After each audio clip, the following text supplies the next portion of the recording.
How's your perspective these days? Well, we want to welcome Cindy Whitney from Thrive. She's going to talk about reframing our perspective, our mindsets, things like that. Thanks for coming in. Thrive is always doing such great things in the community, whether they're doing a social, ice cream social, or with memorial care and things like that. But you want to talk about reframing. Give me a kind of a big picture. What are we talking about when we talk about the concept of reframing? Well, reframing is kind of looking at something and perhaps reimagining it to be something else that's perhaps more positive, more of an opportunity for you. I think of it as sort of an operating system for your brain because you can reimagine things. And I'm going to give you one historical reference, probably one of the most famous reframing situations. And it was Dr. Viktor Frankl. And I don't know if you've ever heard of him, but he was in a concentration camp, a Nazi concentration camp during the war. He lived through that. And when he got out, he wrote many books, but his most prominent book was Men's Search for Meaning. And in that, he talked about how he reframed being incarcerated in a concentration camp, and he imagined his future self saying, I'm going to get out of here one day and I'm going to stand at a podium and I'm going to tell thousands and thousands of people about the power of hopefulness and being hopeful in dire circumstances. And he did, and he's inspired many, many people. So that's an amazing account of reframing a terrible situation with something hopeful. Can future thinking be part of reframing, like you just Absolutely. said there? Absolutely. It's like, okay, I'm going through this really tough time right now, but I know I'm going to get to the other side of this, and when I do.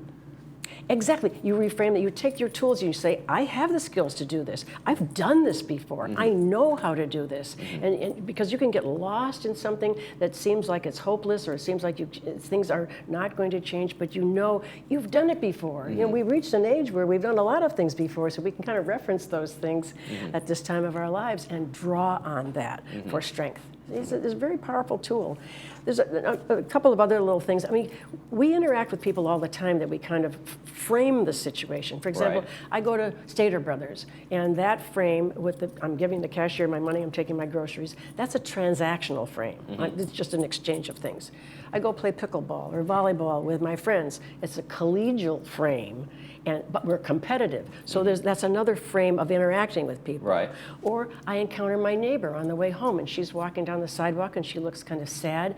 My whole frame changes. I stop, I look at her, my body language is, I get close to her, and my frame now is interest and concern. So that we change our frames of reference all throughout the day, depending on what the situation is. Can it also be applied, like, politics obviously is one of those things. We had an election, and people, no matter who had won, people are going to be upset, the people who voted for the other side, whatever that might be. So when you encounter people who are always talking politics or those kinds of things, is there a way that you can use reframing in those kinds of situations, in situations where it's like, this feels hostile, or this feels like I just don't want to do this, or I'm just depressed, I feel this sense of doom around me? It depends on the situation. I have to say that I'm going to go way back to the beginnings of television. I can remember when there wasn't even a television. But in the beginning, there were 3 networks, ABC, NBC, CBS, and each of them had a nightly news. It was Huntley and Brinkley, it was Walter Cronkite, there were other, really respected newscasters. They were newscasters, and you could switch to any of those 3 networks, and they were all telling the same story. With a little bit of a difference, but it's the same story, and it was just the story.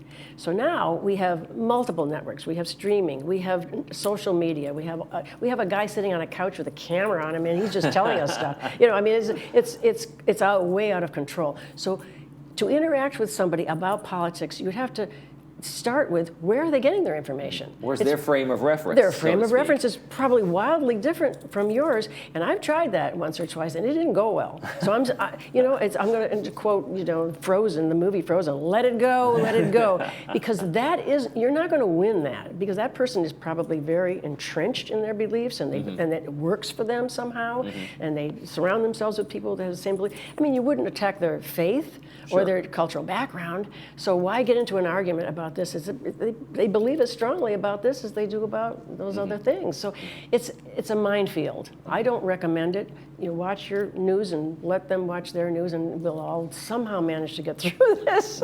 But thanks for bringing that up. Right. Well, you taught mediation course at UCI Extension. Yes. Is that a part of, does reframing fall into that area as well? It absolutely did. It was a component of mediation. The reason that there were so many classes in mediation is because in the early 2000s, Orange County mandated that all the law firms in the county needed to open a mediation component of their law firm because the court dockets were getting all clogged up with things that, it's not that they weren't significant, it's just they were kind of Judge Judy-ish. Yeah, it was something that could probably be solved without the process of a court. Absolutely. The cleaners, ruined your sweater. It's like, that doesn't belong in a court of law. So you mediate those things.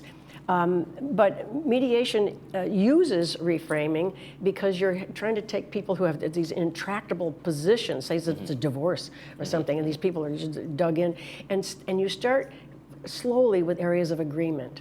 And you reframe, why they're so angry and why they're so separated in their views and why they fell apart. And there were some cases where people just didn't get the divorce at all once they went through this process because they realized it wasn't as bad as they thought. Okay. So reframing things can help people to let go of things and come together with a mutual understanding.